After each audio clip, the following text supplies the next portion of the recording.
प्रणाम बाबा जी। मैं अपने पड़ोसियों से बहुत तंग हूँ।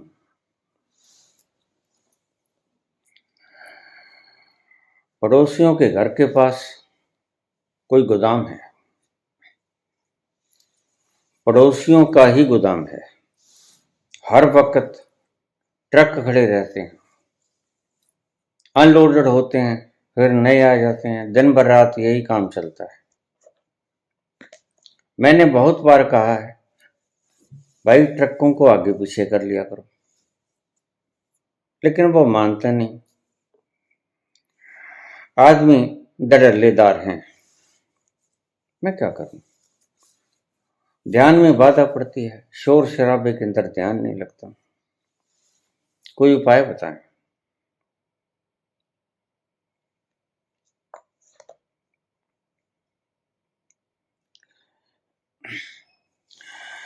एक व्यक्ति भगवान शंकर की आराधना कर रहा था, बहुत वर्षों तक आराधना की। महादेव भोले हैं, प्रकट हो गए। कल्याण मस्तु बेटा, आ गया हूं, मांगो क्या मांगते हो।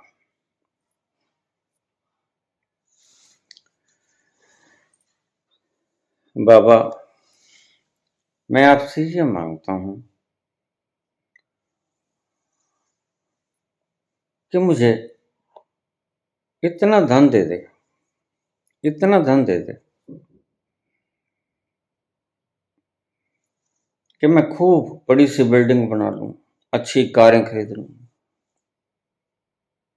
जमीन जायदाद ले लूं, सोना गहना गट्टा सब बना लूं। तथास्तु बेटा, लेकिन देखो बात यह है, एक शर्त है कि जो तुम्हें मिलेगा उससे दुगना तुम्हारे पड़ोसी को मिलेगा। जो चाहे मांग लेना।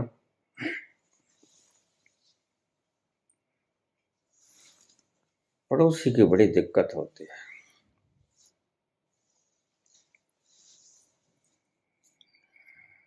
चलो, चलता रहा काम। वो 50,000 मांगता, उसको 50,000 मिल जाता, लेकिन पड़ोसी को लाख मिल जाता।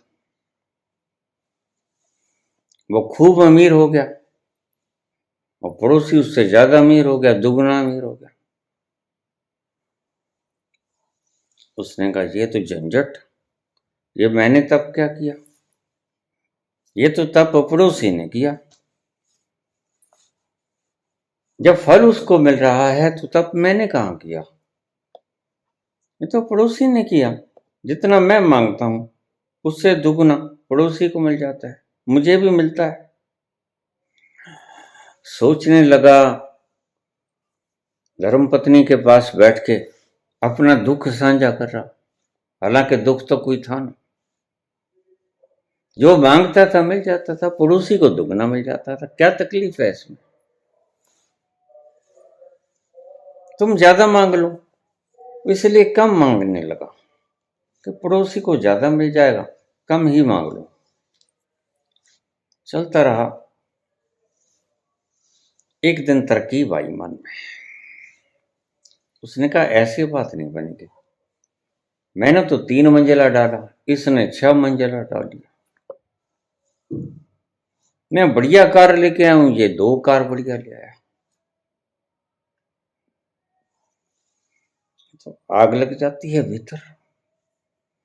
मैं चमचमाती कार एक खड़ी करता हूं, ये 2 खड़ी कर देता है। और मेहनत मैंने की और इसको तो मुफ्त का मिल जाता है, इसको पता भी नहीं है। कोई धन्यवाद भी नहीं करता, कोई चरण स्पर्श भी नहीं करता। क्या आपकी कृपा से फंस गया बेचारा। सारी दुनिया को मिल जाए, शहर में कितना से सेठ हो जाए, उसकी कोई आपत्ति नहीं है। पड़ोसी नहीं सेठ होना चाहिए, पड़ोसी तो भूखों मरे। मन की वृत्ति है ये।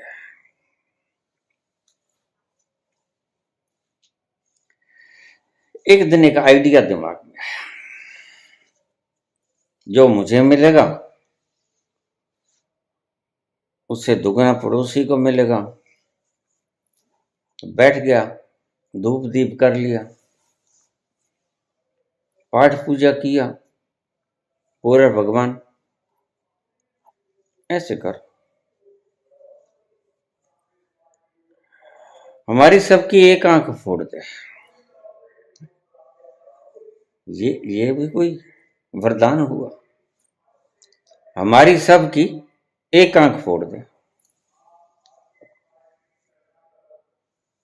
भगवान शंकर तो जान ही जान, कहते ठीक है तथास्तु बेटा। तो उन सब की एक आंख फूट गई, जो भी घर के मेंबर थे, और पड़ोसी के जो भी घर के मेंबर थे उनकी दोनों फूट गई। बड़ा मजा आया, एक आंख से तो देख ही सकता है आदमी। अब एक तरफ तो सब काने काने और दूसरी तरफ सब अंधे अंधे, उनको देखे कुछ नहीं। बाहर से लोग बुलाए कभी ऐसे करो, कोई लाठी वगैरह जिससे हम अंदाजे से चल सके, तो बड़ा काम खराब कर दिया। लेकिन पड़ोसी को इतने से भी चैन नहीं है। उसने कहा अब ये जीवित तो है ना, तो कुछ ऐसा उपाय करूं कि खुंदक पूरी ही हो जाए, अस्तित्व भी मिटा दूं इनका। तो भगवान शंकर से कहा, आइडिया दिमाग में आ गया, शैतान मन कुछ भी सोच सकता है, अपनी एक आंख फड़वा ली, देख लो उसकी दोनों फूट जाएंगे। इसीलिए ये पड़ोसी तो पड़ोसी होता है।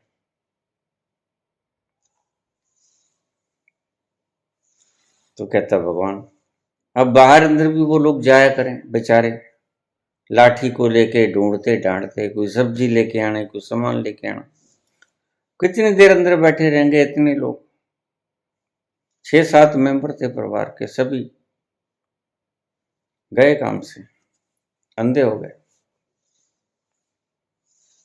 उसने कहा है बाहर जाते हैं, एक आंख से तो दिखता है ना, ये बाहर जाती हैं सारा कुछ लेके आते हैं, काम तो चल रहा है इनका। कुछ ऐसा उपाय करूं कि इनका काम ही ना चले।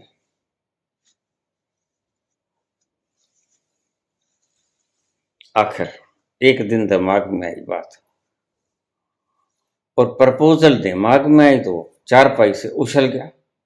वाह, बहुत बढ़िया आइडिया है। कहता भगवान ऐसा कर,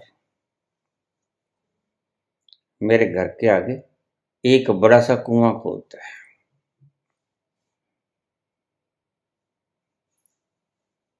खोद दिया, गहरा कुआं, खूब गहरा,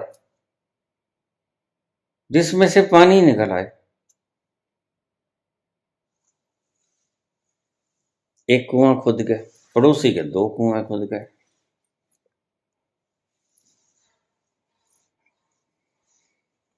अब वो तो बाहर जाता, बच बचा के इधर उधर से हो जाता, दिखता है उसको, एक आंख से तो दिखता ही है।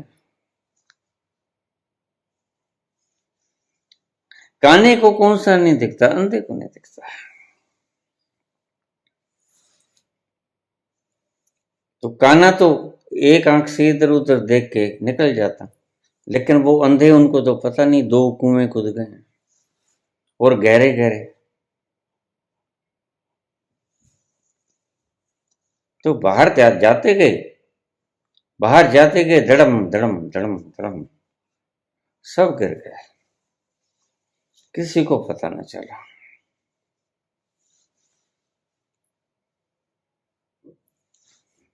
मर गए। समझदारी की बात बताता हूं, किसी समस्या को समझदारी से हल करना भी एक कला होती है। वो कहता भगवान हमारी सबकी एक एक आंख आ जाए, 2-2 आंखें ही पूरी हो जाएं। अब वो पड़ोसी तो थे ही नहीं जो उनको डबल मिलता।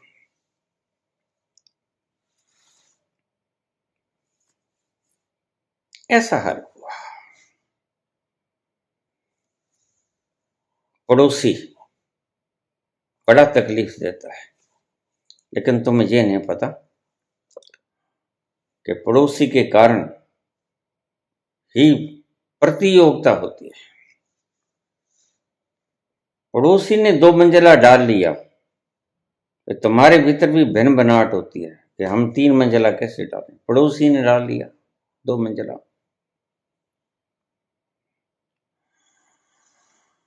ये कोई फरीद और कबीर तो है नहीं जो चुपके से अपनी चदरिया बुनते रहेंगे। पड़ोसी तुम्हारे भीतर उत्थान की भावना भी जगाता है। उसने इतना कमा लिया, वो एक कार लेके आए तो मैं बढ़िया कार लेके आऊं। संसार में बड़ी इमदाद करता है पड़ोसी। प्रतियोगिता पैदा करता है, कंपटीशन पैदा करता है। पड़ोसी से बड़ा दुश्मन कंपटीशन के रूप में और कोई भी नहीं। इसलिए तुम कहते हो भगवान सारी दुनिया को धन दे देना, पड़ोसी को मत देना, क्योंकि पड़ोसी को धन दे दोगे तो मैं जलूंगा तो फिर उसने 2 बनाई तो मैं 3 मंजिला बनाऊंगा। इसी में उम्र बीत जाएगी। लोग ये ख्याल नहीं करते।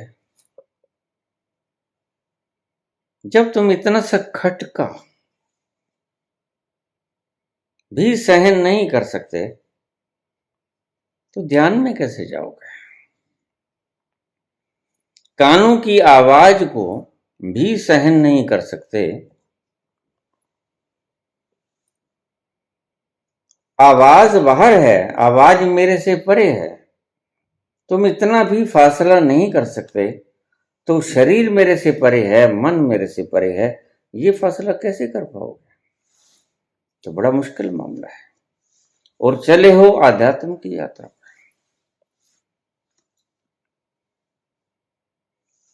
मैं कहता हूं सर्व स्वीकार। तुम्हारा क्या लेता है। पड़ोसी के ट्रक आते हैं, वो अपना काम धंधा कर रहा है, तुम अपना काम धंधा करते रहो, तुम ध्यान में गहरे बैठते रहो, उसे स्वीकार कर लो। उसकी तकलीफ तुम्हें तब तक होती है जब तक तुम उस शोर को स्वीकार नहीं करते। जैसे ही तुमने स्वीकार किया कि यह तो होगा ही, हो रहा है, स्वीकार करते ही शोर मिट जाएगा। यही कमजोरी है, यही मैं समझाता हूं। सारी उम्र से मैं यही समझाता रहा हूं कि विपरीत परिस्थितियों को स्वीकार कर लो, विपरीत परिस्थितियां मिट जाएंगी, विपरीत परिस्थितियों का इफेक्ट मिट जाएगा। परिस्थितियों को मत बदलो, मनोस्थिति को बदलो। अभी मन उस कोलाहल को स्वीकार नहीं कर पाता, रिपेल करता है, धकेलता है, ये नहीं होनी चाहिए, इसलिए तुम दुखी हो। अन्यथा कितना भी शोर शराबा होता रहे, तुम्हें क्या तकलीफ देता है। शोर शराबा बाहर है, तुम्हारे मन का भी तो शोर शराबा होता है। फिर तुम उसके साथ कैसे निपटते हो, उससे चलने देते हो ना, ऐसे ही इसको चलने दो। ये मन का शोर शराबा और मन से बाहर का शोर शराबा सब मैं नहीं हूं, अंतिम तो ये जानना है। एक प्रश्न और पूछा है समा झा नॉर्वे से, मैं कौन हूं।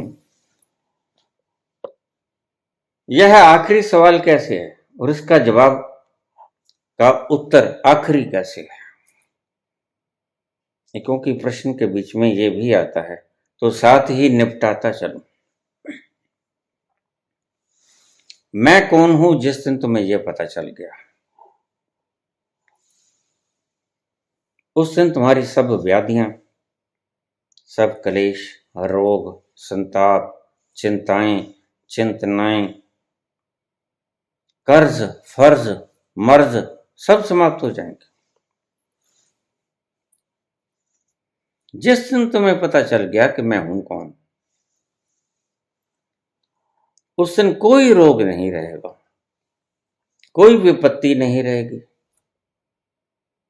कोई कष्ट क्लेश रोग नहीं होगा। इसलिए ये आखिरी प्रश्न है हल करने वाला।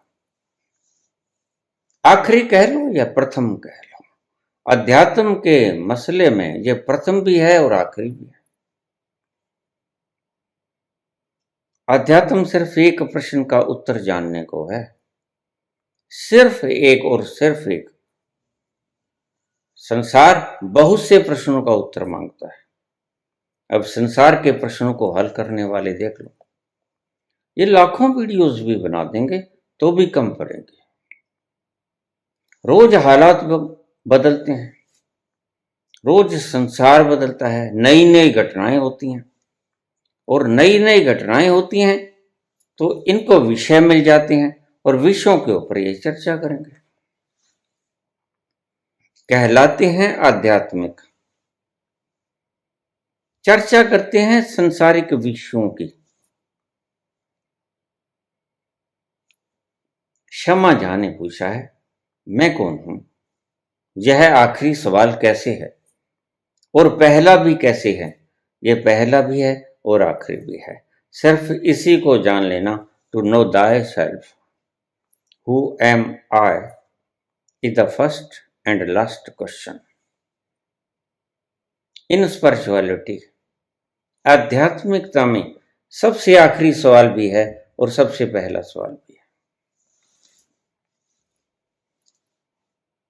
तुम्हारा शरीर रोगी है, इलाज कराओ।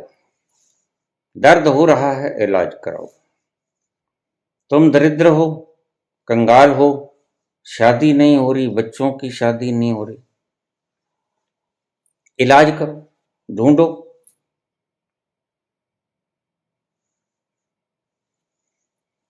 ये है इलाज।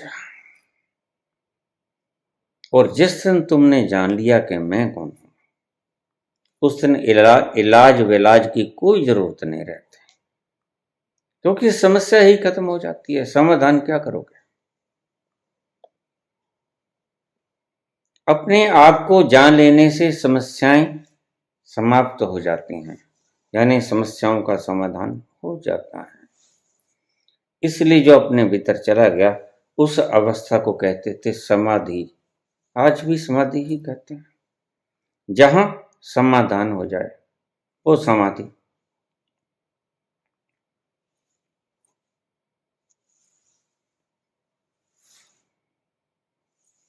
तो मैं कहूंगा कि अगर पड़ोसी तंग करता है, तो अगर तुम नहीं झेल पाते कानों में उसकी शोर शराबे को, तो मकान को बेच दो, कहीं और चले जाओ। कोई ठेका ले रखा है यहीं रहने का, इतना संसार है।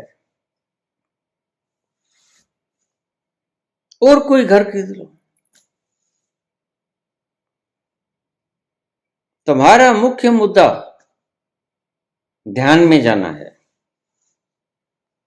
और ध्यान में जाने के लिए कोलाहल अड़चन होना नहीं चाहिए। लेकिन अगर होता है तो इसे हल कर लो। यह संसारिक उलझन है, तुम उसे हल कर सकते हो। लेकिन बात सुनो, तुम यहां से चल गए बेच बूझ के, जहां आगे चल गए वहां भी अगर ऐसा ही कुछ ट्रकों का काफिला मिल गया, फिर क्या करोगे? अब तो घबरा के ये कहते हो कि मर जाएंगे, मगर मर के भी चैन ना पाया तो किधर जाओगे?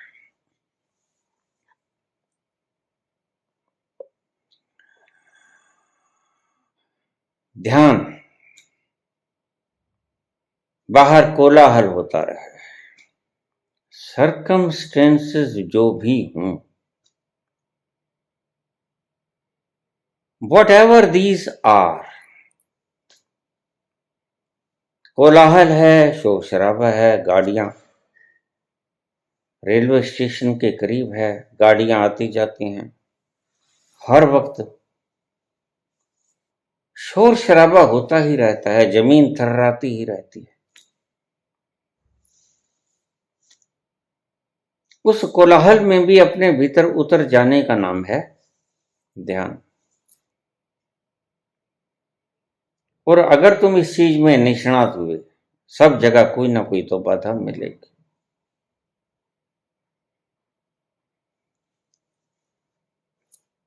फिर अगर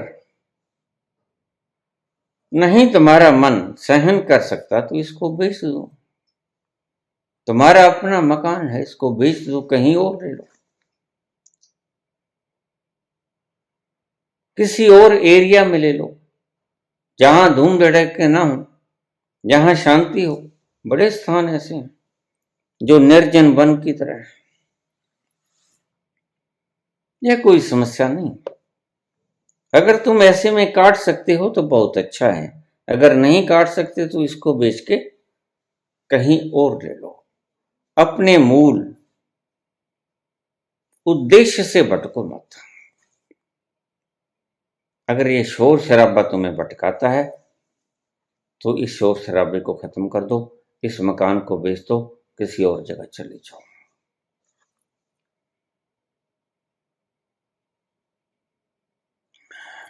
दूसरा प्रश्न है श्यामा झा का। घूमती रहती है सारे संसार में, कूड़ा कचरा इकट्ठा करती रहती है। आज नॉर्वे है, शाम को ऑस्ट्रिया होगी, अगले दिन ऑस्ट्रेलिया में होगी, उससे अगले दिन इंग्लैंड में होगी, फिर यूएसए में होगी। ऐसे घूमना फिरना इसका काम है। सभी देशों में घूमती फिरती रहती है और सभी देशों के कूड़े कबाड़े इकट्ठे करती रहती है।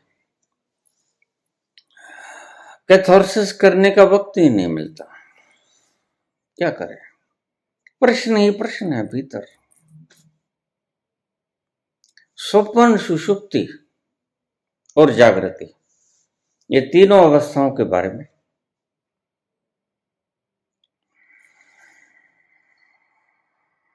साफ कीजिए, स्पष्ट कीजिए कि ये हैं क्या। प्रश्न सुंदर है, इसलिए नकारना बनता नहीं, प्रश्न का जवाब देना बनता है। जागृति तो तुम जैसे अब मुझे सुन रही हो, मैं बोलता हूं तुम सुन रही हो, जागृति है। सारे दिन की मगज पच्ची से तुम थक जाओगी, सो जाओगी रात को।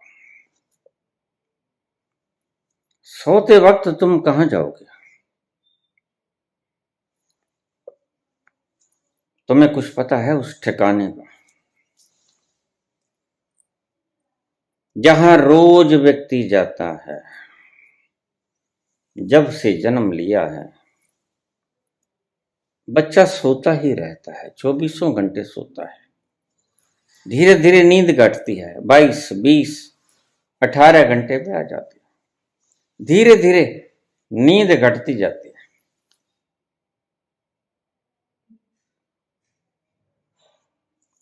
ग्रो होता जाता है बच्चा। लेकिन एक प्रश्न का जवाब न विज्ञान दे सका है, ना आध्यात्म दे सका है। इस बात पर चौंकिए मत।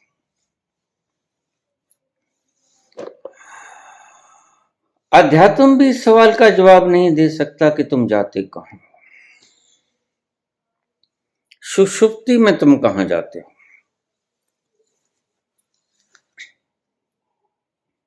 जागृति तो तुम जानते हो, जिस अवस्था में तुम्हें सब बाहर भीतर का सुनाई पड़ता है, दिखाई पड़ता है। तुम सोचते हो, आने जाने वाला सब तुम्हें दिखाई पड़ता है। फिर आंखें बंद हो गई, नींद आ गई, और नींद के पल में तुम कहां उतर गया। यह महत्वपूर्ण प्रश्न है। तुमने कभी सोचा भी नहीं और तुमने कभी सोचने की जरूरत भी नहीं समझी, लेकिन बड़ी सोचने की जरूरत है। यह प्रश्न तो ऐसा है कि सोचना ही बनता है। वैज्ञानिक कहते हैं कि सुषुप्ति के उस खंड में कुछ मिनटों के लिए व्यक्ति गायब हो जाता है, उनकी मशीनें पकड़ नहीं पाती। बहुत सी मशीनें लगाई गई, इलेक्ट्रोड्स लगाए गए, बड़ी मशीनों के साथ संपर्क किया गया, थोड़ी देर तक हलचल होती रही। जैसे जैसे तुम अपने भीतर खिसकोगे वैसे वैसे हलचल घटती जाएगी। जैसे तुम दिमाग में होते हो, अभी सोए नहीं होते, तो हलचल बड़ी गहरी है। धीरे धीरे सब शांत होता है। जैसे गंदले पानी को तुम किसी कंच के गिलास में डाल के रख दो, वह जो गार है उसके अंदर जो मिट्टी है वो बैठते बैठते बैठते धीरे धीरे बैठेगी, और एक वक्त ऐसा आ जाएगा जब बिल्कुल साफ पानी ऊपर आ जाएगा और जो माटी है वो नीचे बैठ जाएगी, क्योंकि माटी पानी से भारी है। पानी ऊपर रह जाएगा, अलग अलग हो गया है। ये मैंने उदाहरण देके तो समझाया, काश तुम इसे जिंदगी से समझ जाओ। भीतर उतरते उतरते उतरते उतरते तुम्हारा कोलाहल कम होता जाएगा, तुम्हारे दिमाग की डिस्टर्बेंस धीरे धीरे कम होती जाएगी, और एक वक्त ऐसा आएगा जब तुम्हें कहीं बाहर की सुध बुध नहीं रहेगी, ना बाहर की ना भीतर की।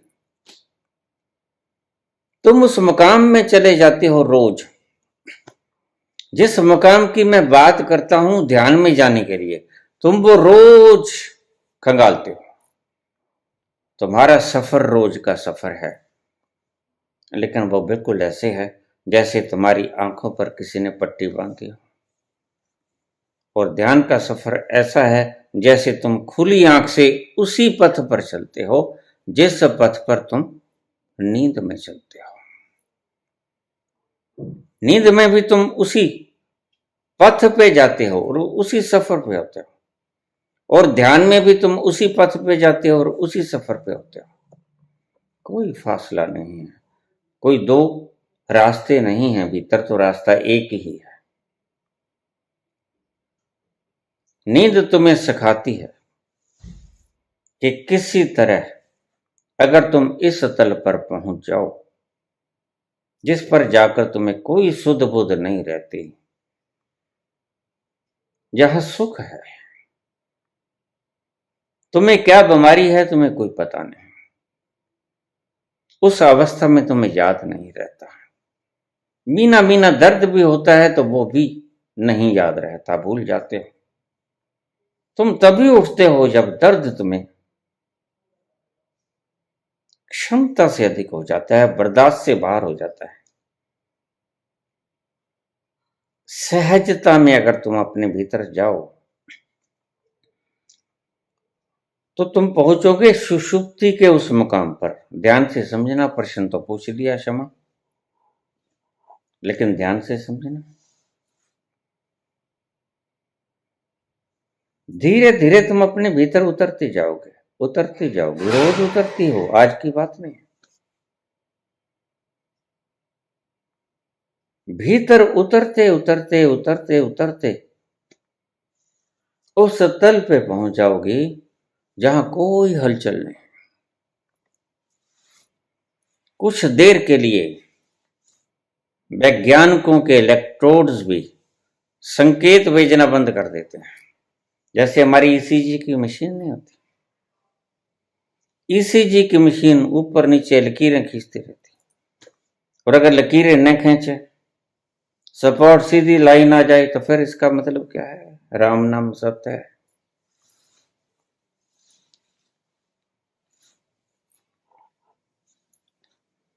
मेरे पास एक व्यक्ति आया, बात थोड़ी सी मजाक की है। मेरे पास आया था कि बीमारी है, बाबा इसका कोई इलाज बता दो। मैंने कहा भाई डॉक्टर को दिखाओ। देखिए जिसका काम उसी को साजे, और करे तो ठेंगा बाजे। तो मुझे कहने लगा बाबा आपने तो जवाब दे दिया, लेकिन मैं परमानंद जी के पास गया था, उनसे यह बेनती की कि मुझे यह तकलीफ है, तो उन्होंने इलाज बता दिया। मैंने कहा फिर करो। कहते इलाज तो सुन लो। मैंने कहा मुझे कौन सा रोग है, लेकिन सुनाना है तो सुना दो। उनका तो एक ही इलाज है, टांग टूट जाए, रीढ़ की हड्डी टूट जाए, सिर में दर्द हो जाए, एक आंख कानी हो जाए, पागल हो जाओ, हाथ टूट जाए, जख्म हो जाए,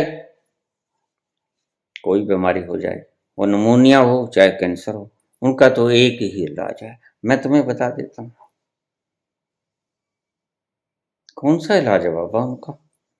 उन्होंने कहा होगा राधे राधे करते रहो। हाँ हाँ बिल्कुल यही कहा उन्होंने, राधे राधे करते रहो। मैंने कहा तो बात सुनो, राधे राधे करने से तुम्हारा हल होता है तो करो, लेकिन बात सुनो, ये तुम्हें कुछ और बता रहे हैं, तुम समझे नहीं। ये कहते हैं कि बस अंत वेला आ गया, हम कहते हैं ना राम राम करो, और आखिर में हम बोलते भी हैं राम राम सत्य है, और राधे राधे सत्य है, सत्य बोले गत है। बस इन्होंने इलाज बता दिया कि राधे राधे सत्य है, सत्य बोले गत है, करते रहो, ठीक हो जाएगा सब कुछ, चिंता मत करो।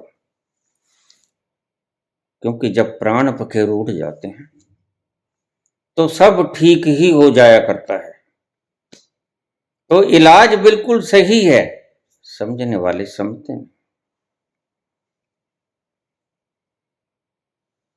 जैसे आखिर में राम राम हो जाती है, इन्होंने नाम बदल के राधे राधे रख लिया।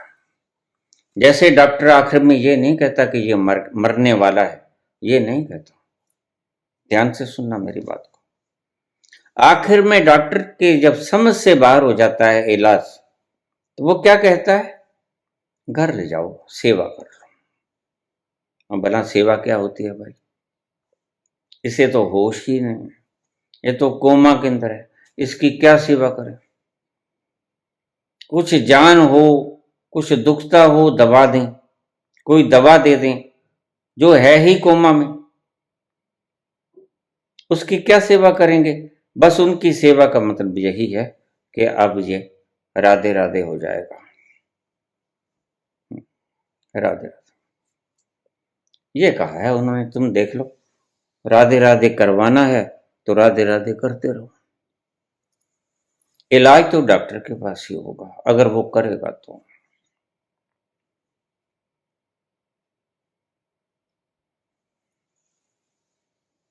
मुझे ये पता कि वह उल्लू का पट्टा है कि डॉक्टर उल्लू के पट्टे। जब राधे राधे से इलाज होता तो डॉक्टर काहे रात रात जागकर एनाल्जेसिक का आविष्कार करते। ये एसिक्लोफेनिक, डिक्लोफेनिक, ये इबुप्रोफेन, ये ट्रेमाडोल, ये एनाल्जेसिक दवाइयां, ये पागल हैं क्या सारी रात जागते हैं। अगर राधे राधे कहने से रीढ़ की हड्डी जुड़ जाती तो ऑपरेट कराने की क्या आवश्यकता थी, करोड़ों रुपए लगता है।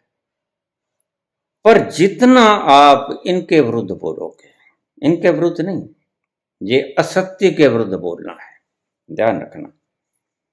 मैं कभी भी इनके विरुद्ध नहीं बोलता, मेरी इनसे क्या दुश्मनी है, मैंने कोई जमीन बांटनी, मैं असत्य के विरुद्ध बोलता हूं। जो मैं पाता हूं कि यह गलत है, मैं उसके विरुद्ध बोलता हूं। राधे राधे करने से कुछ नहीं होता, और तुम आजमा के देख लो।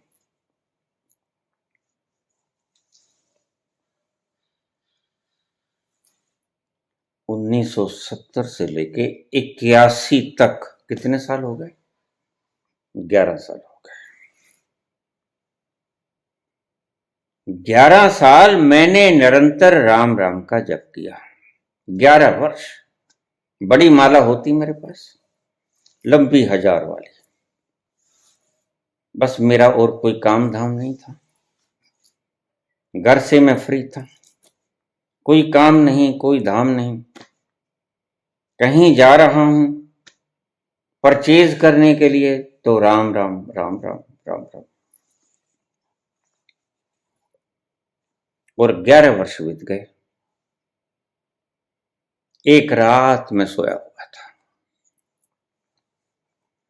तो सपने में कोई, सपना कहता हूं क्योंकि तुम समझोगे ना,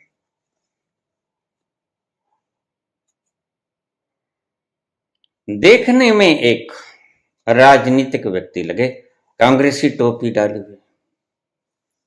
तो मेरे सामने आए, उनके साथ एक और व्यक्ति था।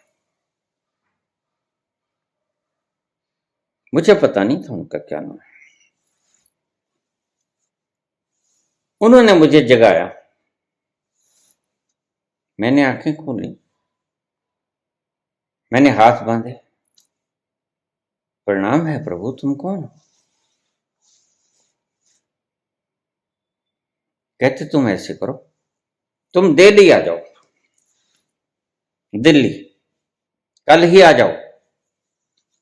मैंने कहा कहां आ जाऊं? दिल्ली तो बहुत विशाल क्षेत्र है, राजधानी है इंडिया की।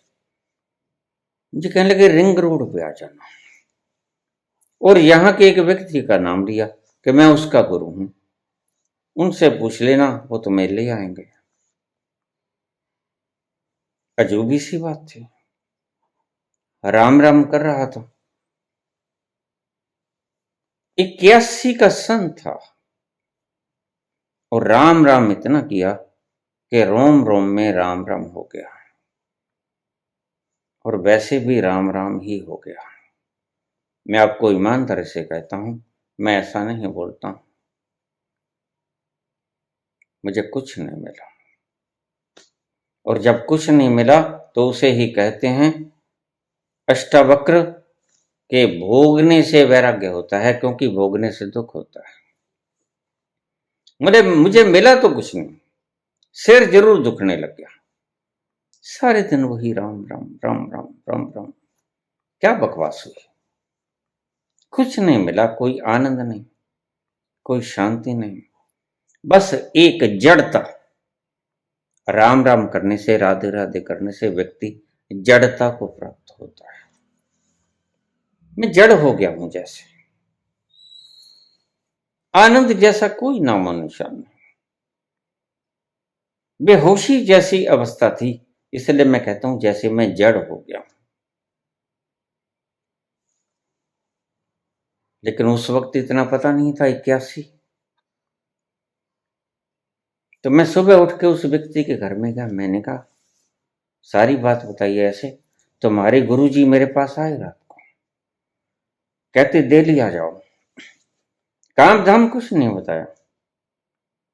साथ में एक और व्यक्ति था, मैं तो जानता नहीं, शक्ल से पहचान दूंगा। उन्हें एतबार ना हुआ। उन्होंने मेरे सामने ढेर सारी चित्र रख दिए, फोटोज। कहते अगर मेरे गुरु आए थे तो इनमें से छांट के एक फोटो बाहर निकाल दो कि कौन आए थे, मैं समझ जाऊंगा। ठीक है, तुमने मेरे गुरु को देखा तो है नहीं? मैंने कहा नहीं, मैंने नहीं देखा है। ढेर सारी उन चित्रों के बीच में से मैंने वो चित्र निकाल लिया। मैंने कहा ये फोटो है, जो व्यक्ति मेरे पास आए थे। तो उन्होंने दोनों हाथों से प्रणाम किया। वो कहती ये तो मेरे गुरु जी आए थे। हाँ हाँ। क्या कहते थे? कहते मेरे पास वहां आ जाओ दिल्ली में। कहता फिर ठीक है, मैं बुक करा देता हूं। हम चले गए, दीक्षा ले लो। दीक्षा ले ली, और दीक्षा में क्या, राम राम करते रहो, राम राम करते रहो। बात जची तो है नहीं, क्योंकि राम राम ही तो कर रहा हूं, और राम राम करते करते मेरी खुद की राम राम हो गई है। हार गया हूं, थक गया हूं, जड़ हो गया हूं, पागल होने को हूं, और राम राम करता रहूं। कमाल है, ये तो कर ही रहा हूं। और आनंद की एक बूंद का लाखवां हिस्सा भी नहीं मिला। आज तक तो मिला नहीं, आगे कैसे मिल जाएगा? जो राह सही हो जाता है, जो राह सही होता है, उसके ऊपर पहला पग रखते ही तुम्हें पता चल जाता है you are on the right way, you are on the right path. लेकिन भीतर से कोई गवाही नहीं कि तुम सही मार्ग पे चल रहे हो। मैं चला गया, ये हकीकत बोल रहा हूं, मेरी जिंदगी की हकीकत। और उन्होंने भी यही कहा, मुझे माला दे दी। मेरा कहा मानोगे? बिल्कुल मानेंगे, तो फिर चलते फिरते उठते बैठते सोते जगते राम राम करते रहो। हम आ गए, घर आ गए, सोचा राम राम तो कर ही रहे हैं, इतने वर्षों से कर रहे हैं। मैं उस स्थान पे पहुंच गया था जहां राम राम के प्रति मैं विद्रोह करने ही वाला था, और इस दीक्षा ने विद्रोह की सीमाओं को लांघ दिया। मैंने वो माला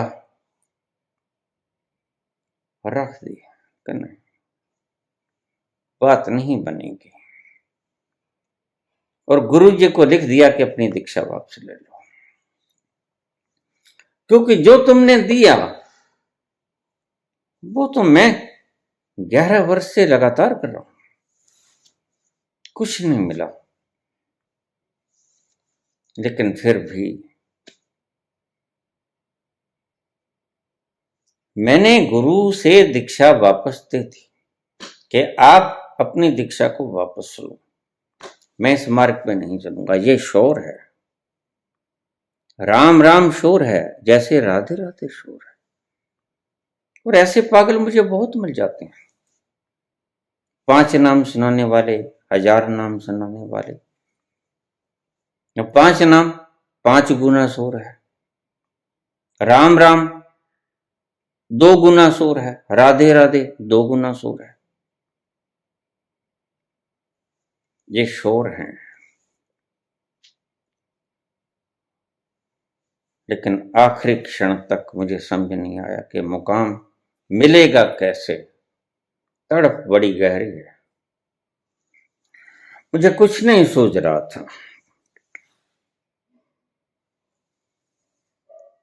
इस दौरान मैं क्रिया योग भी करता, खूब सैर करता पानी के किनारे। वहां पर नहर थी एक, गौशाला के पास, लेकिन मुझे राह कोई नहीं मिल रहा था। रात को मैं चला जाता समाधि के ऊपर, टॉम के ऊपर, बाबा धर्मदास की समाधि पे बैठ जाता हूं, बस बैठ जाता, कुछ ना करता, राम राम करना सब छोड़ दिया। भगवान शंकर, ओम नमः शिवाय, ओम नमः भगवते रुद्राय, इनका नाम जपना शुरू कर दिया। लेकिन ये भी तो शोर है, मन ठहरा नहीं, मन टिका नहीं।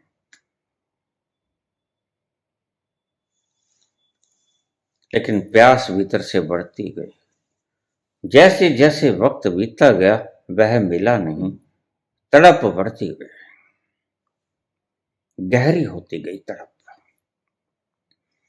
और मैं तुमसे पहले भी बता चुका हूं, आज फिर बताता हूं, राम राम की संख्या को मत बढ़ाइए, तड़प की संख्या को बढ़ाइए। तड़प की मात्रा को बढ़ाइए, जितनी जल्दी वो मिल जाए ऐसी तड़प को बढ़ाइए। राम राम से कुछ लेना देना नहीं, ना राम राम से मिलता है। मैं रात को बड़ा हंसा,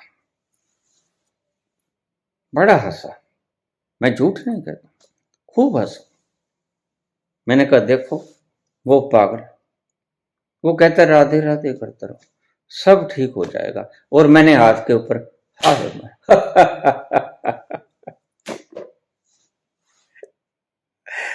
पागल ना हुआ तो कहीं का। अरे बेवकूफ, राम राम करने से कभी राधे राधे करने से, उल्लू, उल्लू के पट्टे। खूब हंसा, बहुत हंसा, तुम्हें सच बताता हूं। 4 घंटे तक मैं हंसता रहा, 2 बजे सोया। ऐसे पागलपन करने वाले लोगों को, इनके भीतर मानसिक बीमारी होती है, इनको अपना डॉक्टरी इलाज करवाना चाहिए। और फिर कहते हैं कि मैं हूं ना, फिर मैं फिर हंसा, ठहाका मार मार के, ठहाका मार मार के हंसा। मैं हूं ना, तुम हो।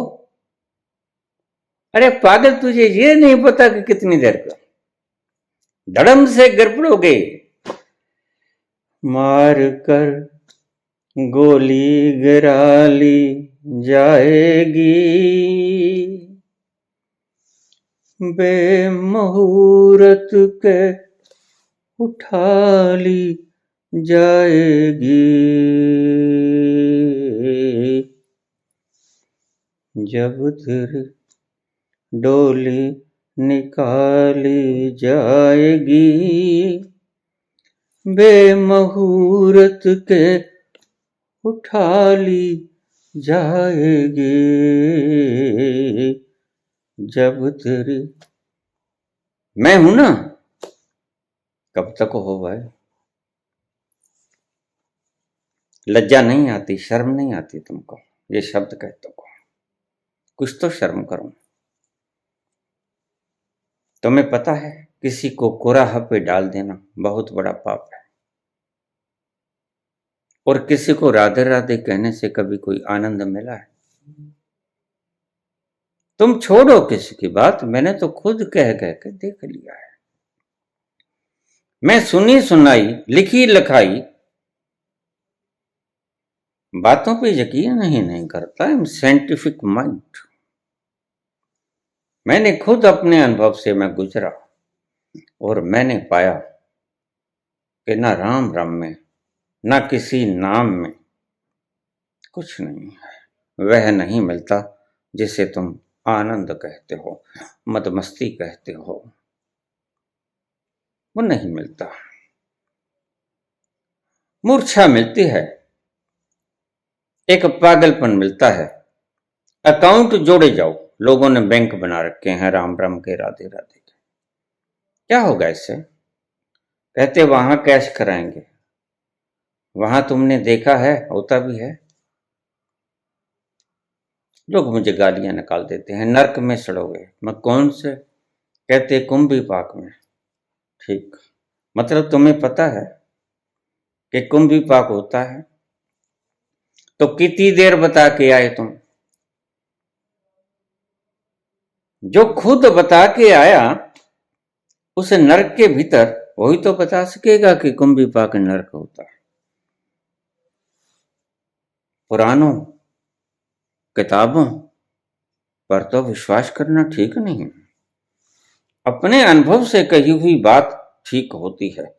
तुम कहते कागज की लेखी, और मैं कहता आंखन देखी। कबीर जी कहते हैं लिखी लिखाई बात पर कभी विश्वास मत करना। लिखा लिखी की है नहीं, देखा देखी बात। दूल्हा दुल्हन मिल गए तो फीकी पड़ी बारात।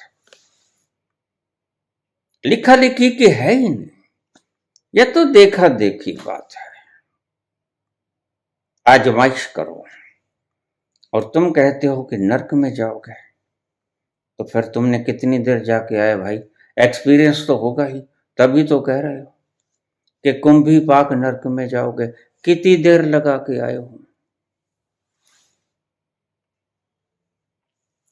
तो चुप हो जाते हैं लोग।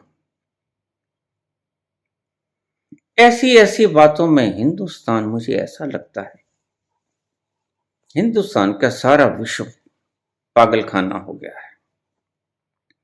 मुझे कभी कभी लगता है कि संसार पागल खाना है और पागल खाने के भीतर बैठे हुए लोग कुछ थोड़े थोड़े समझदार हैं।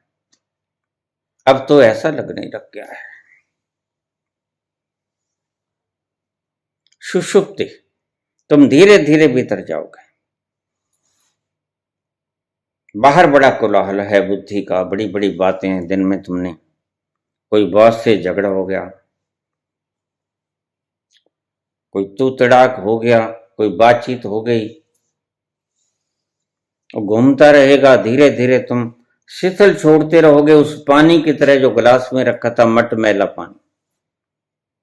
तो क्या होगा जब तुम सुबह उठोगे तो क्या पाओगे कि पानी बाहर रह गया, माटी नीचे बैठ गई, अलग हो जाएंगे दोनों।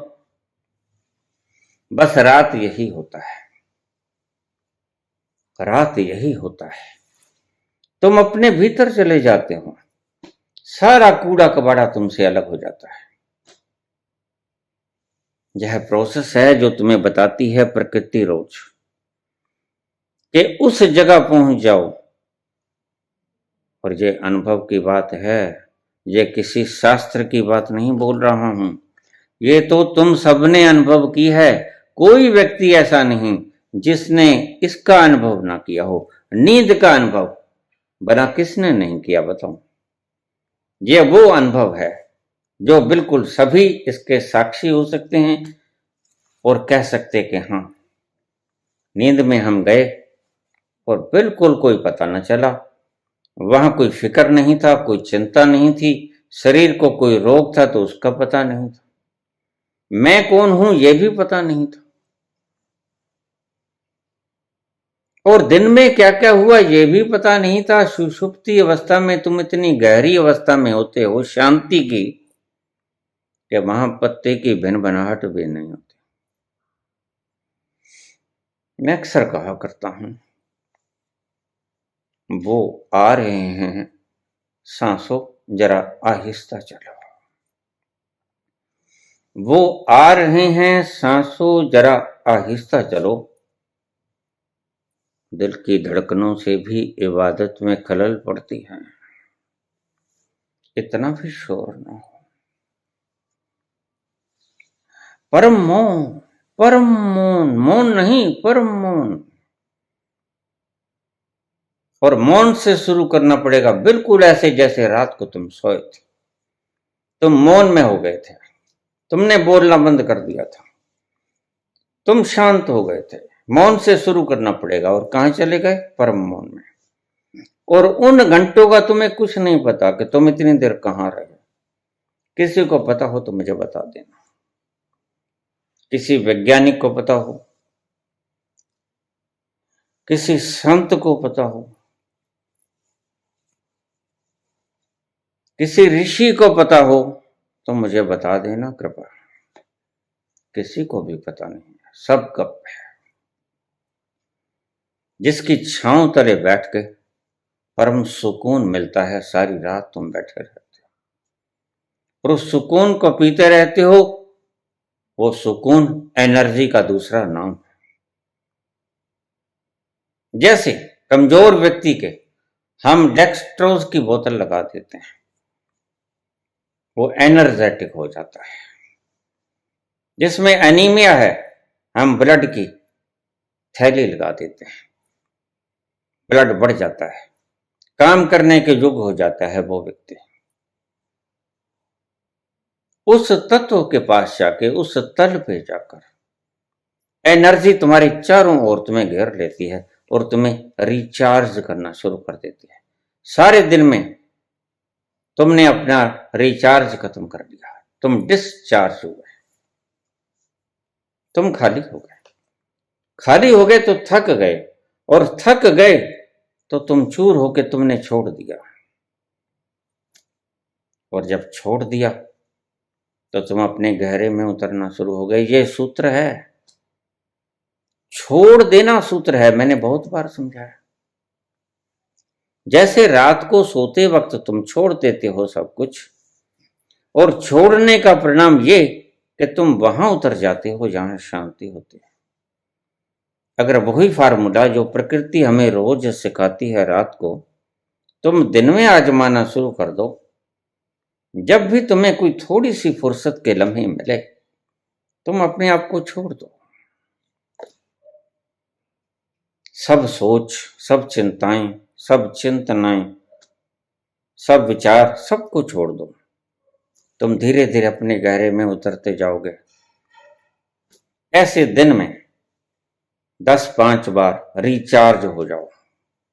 आधे घंटे बाद, घंटे बाद थोड़े से उधर बैठ गए, कोई तुम्हारे ऑफिस के पास वृक्ष है उसके तले बैठ गए, अपने भीतर उतरे। रिचार्ज होने का ये तरीका मैंने आपको बता दिया। रिचार्ज होते रहोगे और वो रिचार्ज होकर तुम ज्यादा कैपेसिटी से काम करोगे, तुम ज्यादा दक्षता से काम करोगे। तुम कम दक्षता से काम करते हो सिर्फ इसीलिए कि तुम डिस्चार्ज होते रहते हो हर वक्त, रिचार्ज कभी होते नहीं। अगर बीच बीच में थोड़ी थोड़ी देर में, 1 घंटे घंटे के बाद कहीं जाकर तुम कुर्सी पे बैठे बैठे रिचार्ज हो सकते हो, किसी को पता ना चले। आंखें मूंद लो, अपने भीतर उतर जाओ, बिल्कुल छोड़ दो अपने आप को। वही प्रक्रिया जो रात को तुमने सोते वक्त अपनाई थी, कोई दूसरी नई प्रक्रिया नहीं बता रहा हूं आपको। तो रात को क्या हुआ कि तुम उस स्थान पे पहुंच गए जहां तुम्हें एनर्जी मिली, जहां तुम्हें शांति मिली, सुकून मिला। तो जब भी कोई अपने आप को छोड़ता है तो उसे एनर्जी मिलती है, शांति और सुकून मिलता है। इसको एक फार्मूले की तरह लिख लेना। तुम्हें जब भी जरूरत हो यह अभ्यास करना।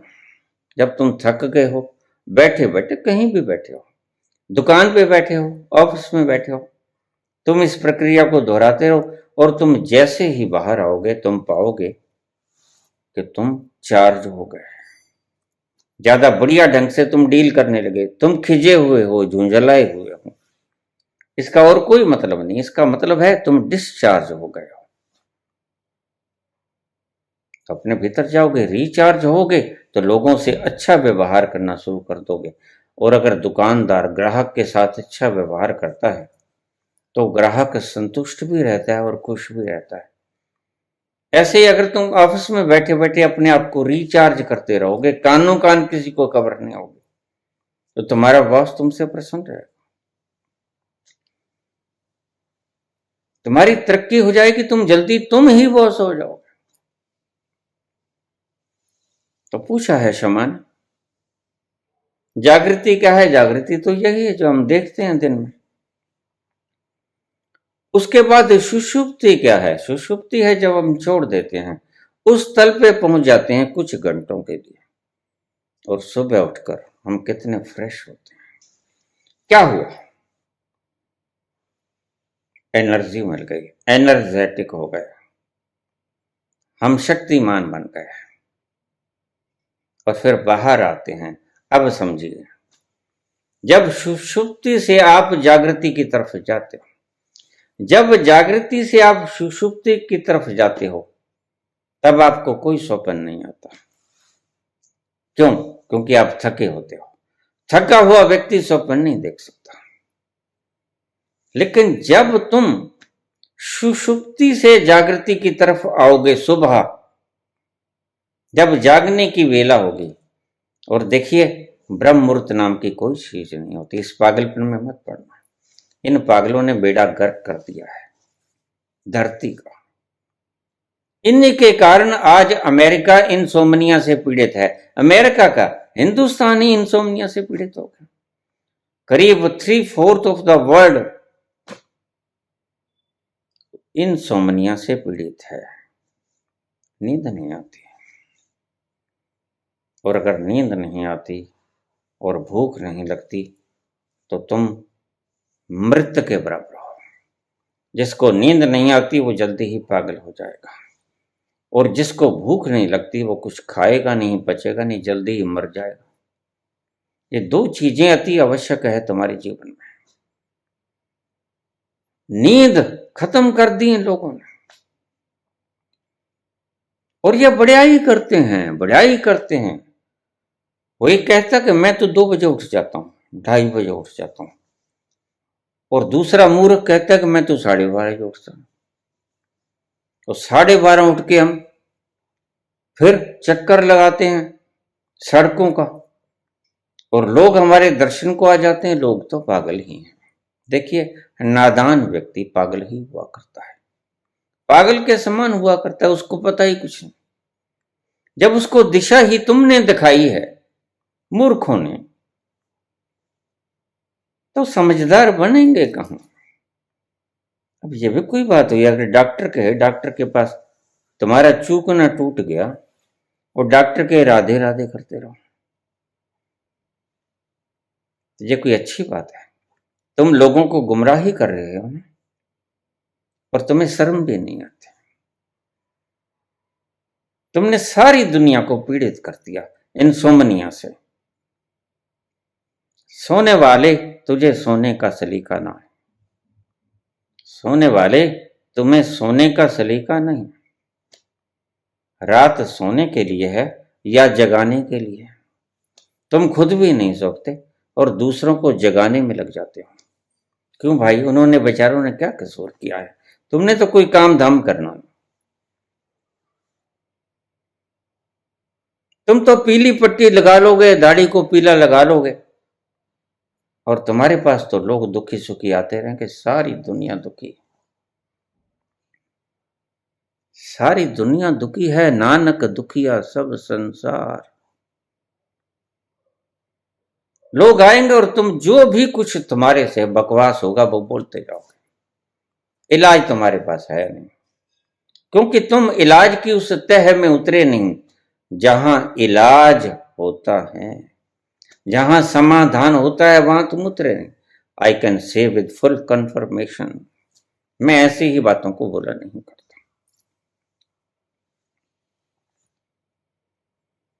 अभी कल ही एक व्यक्ति का प्रश्न आया, बाबा आपने कहा था ये दिव्य ज्योति संस्थान, इसके प्रमुख ये नहीं उठेंगे तो नहीं उठे, और आपने कहा था ये जो देवी चली है उन्हें जगाने, ये खुद भी नहीं लौटेंगे और वो भी नहीं लौटेंगे, और फिर जो इस देवी को जगाने जाएगा वो भी नहीं लौटेगा। आगे की बात समझ लो।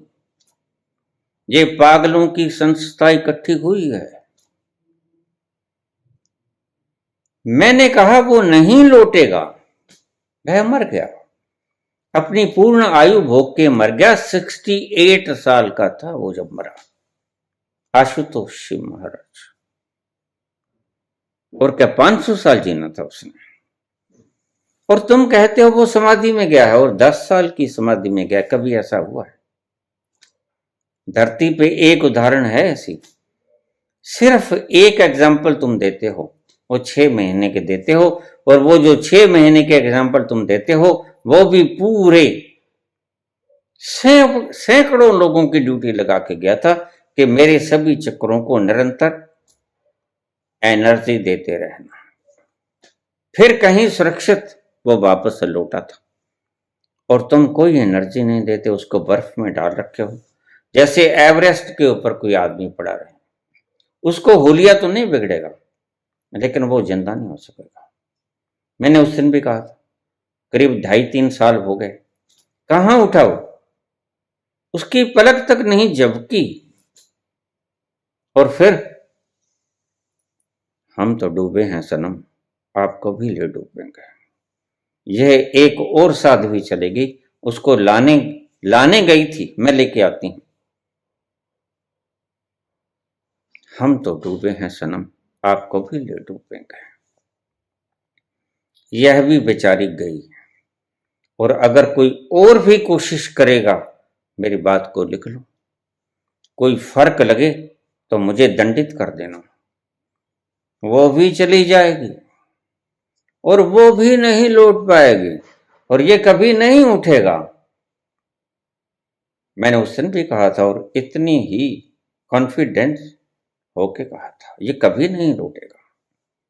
मैं जानता हूं ये आगे का जन्म लेने की तैयारी कर रहा है। इसके शेष के जो कर्म भोग हैं वो इसने भोगने हैं। प्रकृति अपना काम नहीं छोड़ती। तुम अपनी भक्ति करते रहो, तुम छेने खड़काते रहो, लेकिन प्रकृति ने तो अपना काम करना है। प्रकृति इसको अगला गर्भ दिलाने में व्यस्त है और जैसे ही इसने अगला गर्भ धारण कर लिया, मैं तुम्हें बतला दूंगा कि तुम्हारे गुरुदेव ने, आशुतोष जी महाराज जी ने अगला जीवन धारण कर लिया है, अगला शरीर धारण कर लिया है। अभी तक तो नहीं किया, अभी तक तो अटके हुए हैं। तुमने बांध रखा है इसे, जैसे परिवार बांध लेता है व्यक्ति को मोह, ऐसे ही तुमने गुरु को बांध लिया। परिवार हो, पुत्र पुत्रियां हो या शिष्य शिष्याएं हो, व्यक्ति मोह से बंध जाता है। ऐसी ऐसी मूर्खताएं, पाखंड हिंदुस्तान के अंदर चल रही हैं, क्या बताएं। उसको शीशे के अंदर, कांच के अंदर संभाले रखे हैं। मैंने प्रणाम किया, प्रभु हम तो मूर्ति पूजा का ही निषेध करते थे।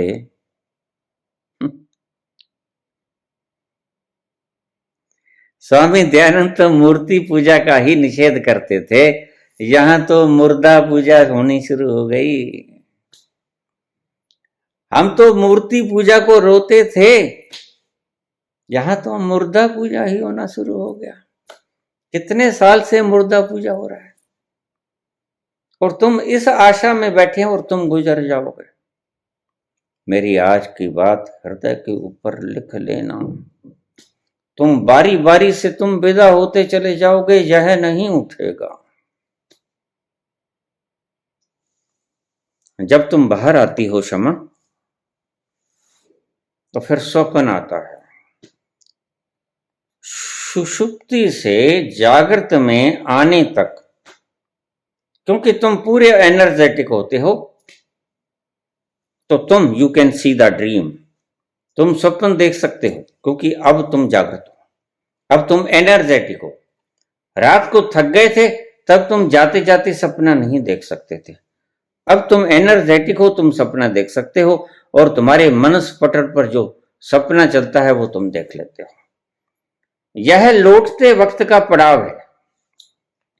जो सुषुप्ति से तुम जागृत में आने के लिए रास्ता आता है बिल्कुल आखिरी, और फिर स्वप्न से उसके बाद तो आंखें खुलती हैं, फिर तुम जागृत में आ जाते हो।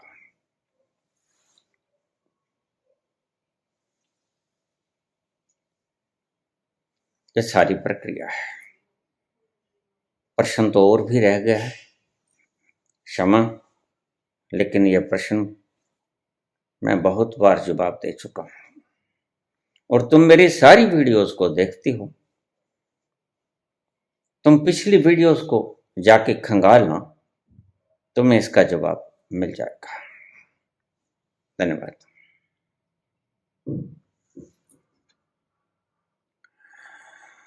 तो मैं कह रहा था कि नींद और भूख, ये दो ही चीजें हैं जो व्यक्ति को बचाए रखते हैं, उसके प्राणों को।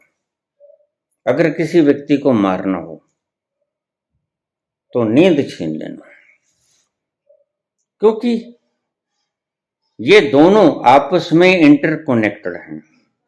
जब तुम किसी की नींद छीन लोगे तो तुम उसकी भूख भी छीन लोगे। नींद छीनी कि सारा भीतर का हार्मोनिक सिस्टम गड़बड़ा जाएगा, उसको भूख भी नहीं लगेगी। तुमने उसे मार दिया, तुम तो अपने पागलपन में उलझे रहे, उसका जीवन तुमने नष्ट कर दिया। और तुम्हें अकल कब आएगी? सिर्फ पांव पुजाने के लिए, इतनी छोटी सी बात के लिए हम तुम्हारे पैर पकड़ लेते हैं। तुम कृपा करो लोगों पर, तुम पहले खुद पहुंचो वहां, फिर आके बताना कबीर की तरह, फिर आके बताना नानक की तरह, तो वैलिडिटी भी होगी। ऐसे खुद तो पहुंचे नहीं, लोगों को गुमराह किए जाते हो। कैसे चलेगा ये हिंदुस्तान। चल रानिए, तेरा रब रखा। धन्यवाद।